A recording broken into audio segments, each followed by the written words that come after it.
leprosy, multiple sclerosis. All these things are much more desirable than the disaster known as Shadow of the Beast, a Geely-esque port for the Genesis that makes me want to get cancer and die at the sight of it. I'm not exaggerating either. Just start playing and one thing will become very apparent. This game will rape you. And your mother. The difficulty is the stuff of legends. The enemies are so tightly packed and varied that all you can really do when starting out is die. Take this section I like to call the Man Maker. And by Man Maker, I mean get mercilessly bludgeoned with a pickaxe until you cry like a little girl. Enemies come out of the woodwork so often that dying will become a national pastime in no less than 5 minutes. They're so well hidden that those musical notes in Fantasia get penis envy from their anonymity. Not only are they hard to detect, these flying enemies are a pure bitch. Look at the time it takes for this enemy to get from the end of the screen to me. How does the average human being have time to react to that? If we're going this fast, the only way people are going to guess how the enemies are coming is by glaring at both ends of the screen with that overused bullet time feature. And even then it's a crapshoot. So not only is one going to need godlike reflexes, but unbelievable resolve. Not just because it's balls to the wall hard, but because this game shows enough mercy to leave you with only 12 health points before you get a permanent resident 6 feet under. That's also not counting the cheap one-hit kills. If you even touch one of these things, good night. No extra lives, no continues, just excruciating pain. Yes, there are health potions in this game, but they're so sparse that I have a better chance of being considered as funny than of finding one. So best bet would be to just pray that you don't get hit. And there's a better chance of finding Jimmy Hoffa than of that happening. This masochist session is greatly amplified if you miss something somewhere in one of the extremely expansive levels. Aw, I can't get this potion. Because I didn't search for the lever that says don't touch back where I killed the Grateful Dead roadie wagon. Golly gee, that wasn't fucking obvious! You miss something important in this game, you're like a prostitute on her first night on the job. You're fucked. Pray this game wore a condom. Even with rote memorization of where the enemies are, it's still tough because not only do they fly at you like a bat out of hell, the character's attacks feel sluggish and unresponsive. When you're moving and appear to have your target set, the character suddenly stops as he punches, which totally destroys any type of trajectory your hit may have had, which leads to gang rape. When an enemy comes behind you, the character turns around slowly compared to everything else to reach the other side just in time to receive gang rape from said enemy. But it gets better. The 1 second damage protection after being hit, it's back with a vengeance. And will result in mental scarring. And more gang rape. The final result? Goatsy and the destruction of the anal glands. Okay, I know what you're thinking. Oh, you're just bashing the game because it's hard. Grow some balls and stop sucking on purpose, you fat fuck. I'm not. You want to know why this game has appeal rivaling the electric chair? 2 words. Shitty porting.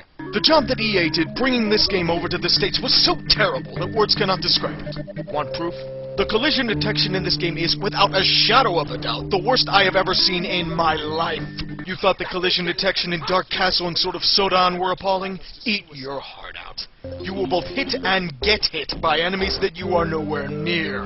Take, for example, this dragon boss. As I'm trying to evade its attacks, I notice that I am viscerally assaulted, even by ducking from something I am nowhere near. What's apparently giving me said damage?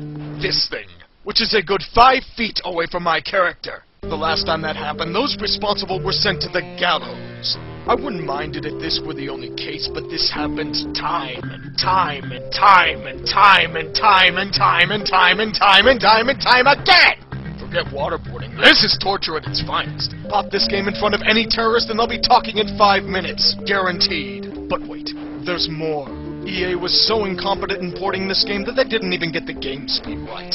Want to know why the enemies are coming at you at blazing speed with little time to react? It was programmed that way. When converting the game to NTSC format, EA was too busy rushing this game out the door that they forgot to change how long the game frames were up on the screen for. This means that the Genesis port is 16.7% faster than the original.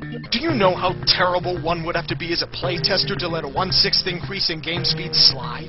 How far up their own ass were the programmers when they thought this abomination was worthy of public release? I hope people were fired, neutered, and or hanged after this. That would be the least they could have done. The speed issues are emphasized when one hears the music. In the original, the music was haunting. It helped to set a dark mood, one full of mystery and suspense. What did EA give us in its stead? The dance mix.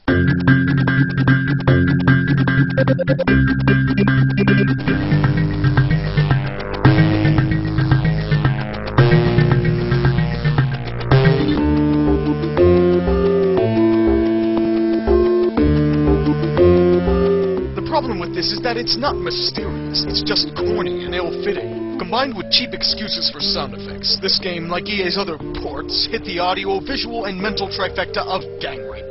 Except this game will do it harder and faster until every orifice in your body is gushing out quarts upon quarts of blood. Long story short, they destroyed any potential of this game capturing any charm or quality the original may have had. And it's a damn shame, because there are some very creative monster designs here.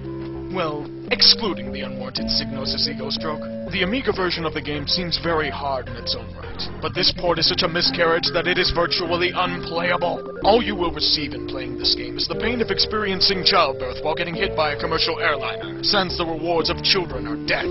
Now, instead of being a competent reviewer, by manning up and trying to beat this sucker, I'm just going to take the lazy way out and vicariously steal someone else's footage to see how it ends. Nobody's going to notice anyway. Congratulations, you have freed yourself from the shadow of the beast? Dear God, I didn't even finish the game and I'm offended! Well, if you're going to point this snug at me, I might as well return the favor. Congratulations, EA. You've released games so terrible that every other shitty game developer that has ever existed can manage to walk with their heads held high as they didn't release these putrid abominations. These games make me want to inflict physical harm upon my body to the point where it would involve the dismemberment of limbs and organs. The ports you have released onto the market have better use as a food source for starving African children than in a game system. EA, you may call these games, but I call them fucking pathetic wastes of plastic designed by the legions of Hades. You have unleashed Pandora's box and you should be ashamed for it. Oh, that felt good. If anybody needs me, I'll be weeping for my lost virginity. For shame, EA. For shame.